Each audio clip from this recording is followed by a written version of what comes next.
The village of Eldermere was a place where the old ways still held sway. Nestled deep within a dense forest, it was a community steeped in tradition, superstition, and reverence for the divine.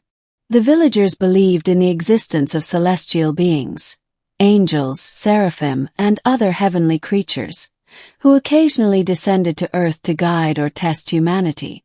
These beings were not to be trifled with, for they were both beautiful and terrible, capable of great blessings or unspeakable wrath.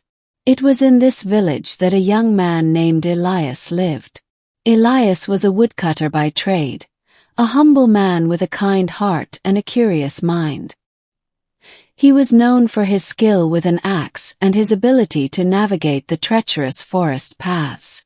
But Elias was also known for his restless spirit. He often ventured deeper into the woods than anyone else dared, driven by a longing for something he couldn't quite name. One fateful evening, as the sun dipped below the horizon and the forest was bathed in twilight, Elias found himself far from home.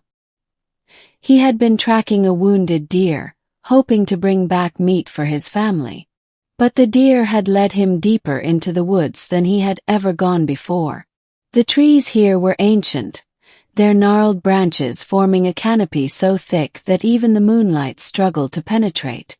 As Elias paused to catch his breath, he heard a sound that made his blood run cold, a soft, melodic humming that seemed to come from everywhere and nowhere at once. It was a sound both beautiful and unsettling, like the song of a siren luring sailors to their doom. Against his better judgment, Elias followed the sound. He soon came upon a clearing bathed in an ethereal glow.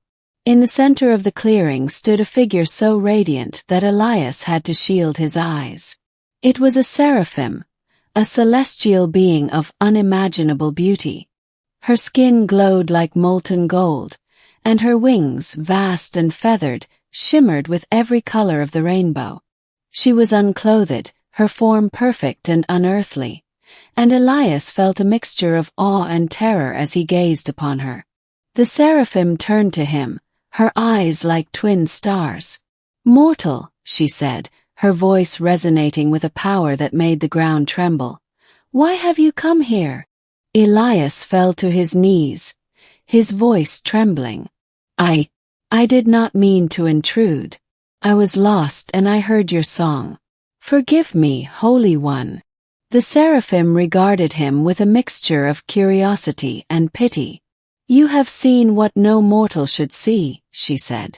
"The sight of a seraphim unclothed is forbidden. By the laws of heaven and earth, your life is now forfeit." Elias's heart sank. "Please," he begged. "I meant no harm. I am but a humble woodcutter. Spare me, I beg you." The seraphim's expression softened. "There is one way," she said. "If you marry me, binding your life to mine, the laws will be satisfied. But know this, Elias.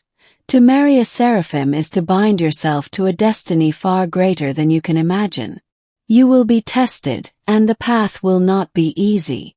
Elias hesitated.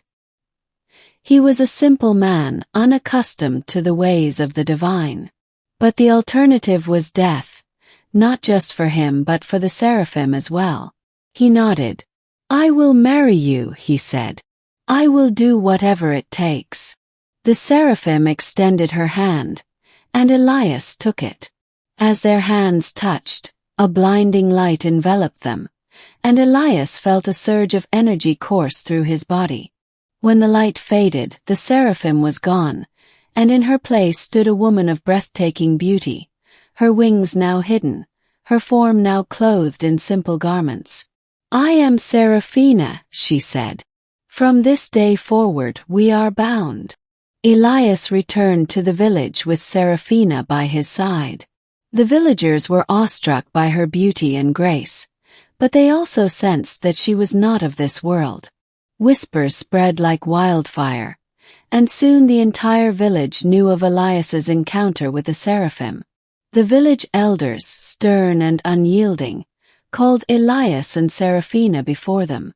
"You have broken the ancient laws," said Elder Thaddeus, his voice heavy with disapproval. "The sight of a seraphim unclothed is a grave sin. You must prove your worthiness, or you will both be put to death." Elias protested, but Seraphina silenced him with a gentle touch. "We will undergo the trials," she said. "We will prove our bond." The elders agreed, and the trials began. The first trial was one of strength. Elias was tasked with felling the oldest tree in the forest, a massive oak said to be indestructible. With Seraphina's guidance, Elias succeeded, his axe striking true as the tree fell with a thunderous crash. The second trial was one of wisdom. Seraphina was asked to solve a riddle that had baffled the village for generations. With her celestial insight, she answered correctly, earning the grudging respect of the elders.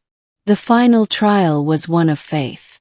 Elias and Seraphina were cast into the heart of the forest, where they were to survive for 7 days without food or water. It was a test of their bond and their trust in each other. Through hunger and thirst, they endured, their love growing stronger with each passing day.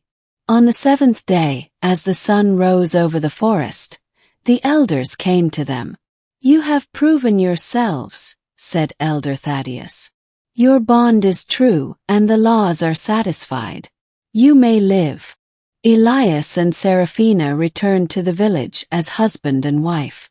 Though their life was not without challenges, they faced them together, their love a beacon of hope for all who knew them.